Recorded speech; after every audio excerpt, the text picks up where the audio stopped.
But I think that this was incredibly insulting, very disrespectful, and dare I say, flat out ignorant.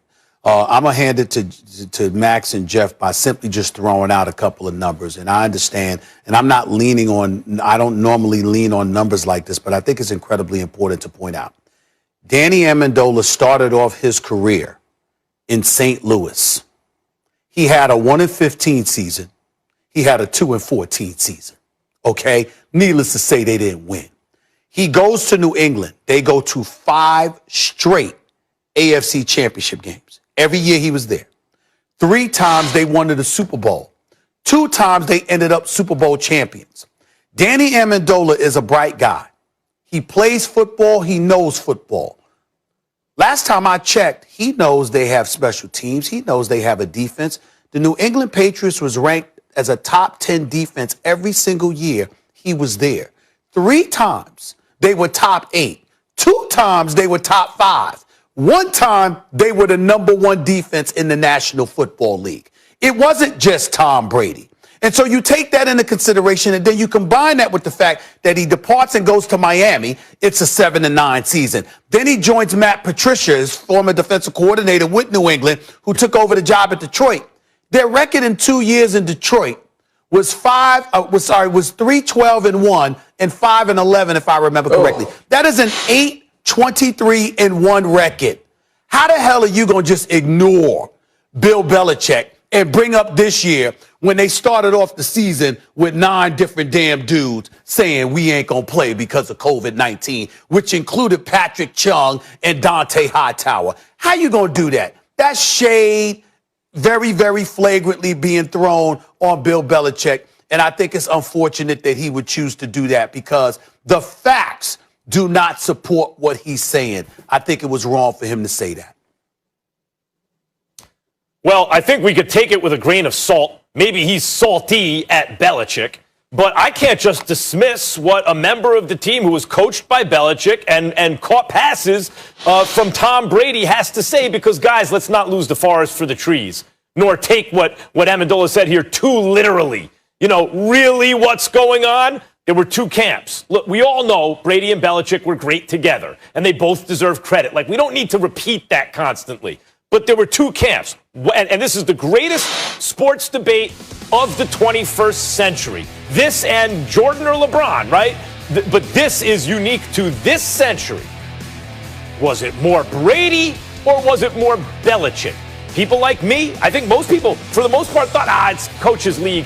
It's more Belichick. And Belichick is a great coach, and he even did a good job this year going 7-9. Stephen A., as you pointed out, 9 players opted, including some defensive stars, not to play because of COVID. There were some serious injuries on the team, a brand new quarterback. They couldn't practice again, blah, blah, blah, blah. 7-9. Pretty good job by Belichick. Brady's in the Super Bowl. Brady stacked the deck in his favor, didn't leave Belichick with a quarterback, put himself in a perfect position. That's true. He's in the Super Bowl. A lot of quarterbacks you could put in Brady's position, they wouldn't be in the Super Bowl. So I take that as a small piece of evidence. It doesn't end the discussion or the debate. Let's see what Belichick does in the future. But right now, Brady looks very good. Right at this moment, Brady looks better than Belichick. And if you're Camp Brady, which I think Amendola seems to be, so you can take it with a grain of salt. Come on, man. You're downing the coach. You're making the point that players play and coaches coach, so the coach doesn't tackle anyone. He doesn't have value. Come on, stop that, Danny Amendola. But I can't just dismiss his view of who was more the Patriot way, especially since year 1, there he is, Tom Brady in the Super Bowl. I'm not just going to dismiss it. I could not agree more with Stephen A. and the comments he made about just being disrespectful in the way that you're going to talk about the most winning organization in NFL history. Like, think about the 2 decades that you're talking about.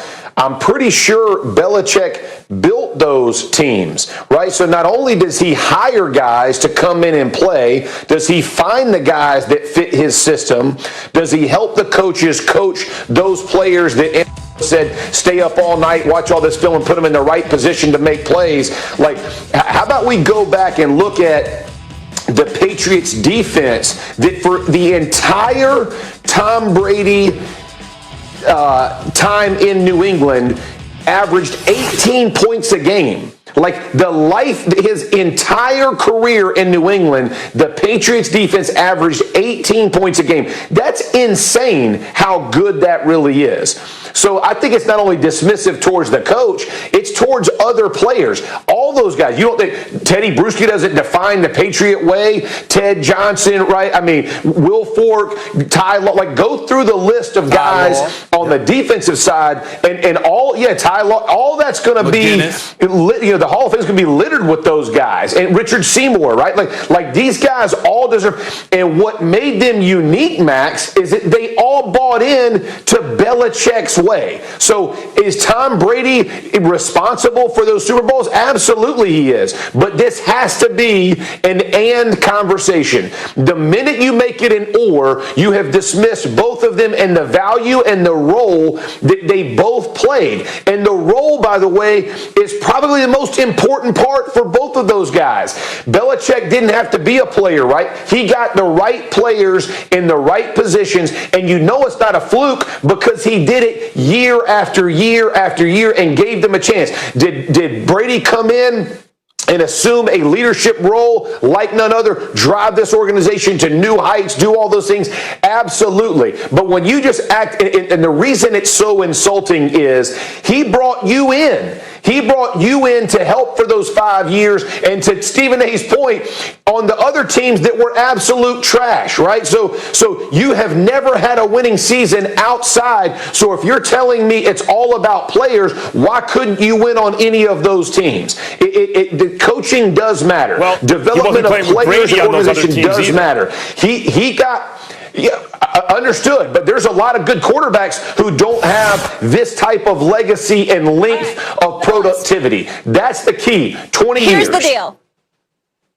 This conversation is too good. Brady can become the first player to win a Super Bowl in 3 different decades. Marinate on that, Max. I know you want to respond. We'll bring Jeff back later, and we will pick this up because we certainly are not done with this debate. It's getting juicy. Let's do it. We will leave it there. When we come back here on First Take, some NBA. Did you all see this? A fan gets disrespectful with LeBron.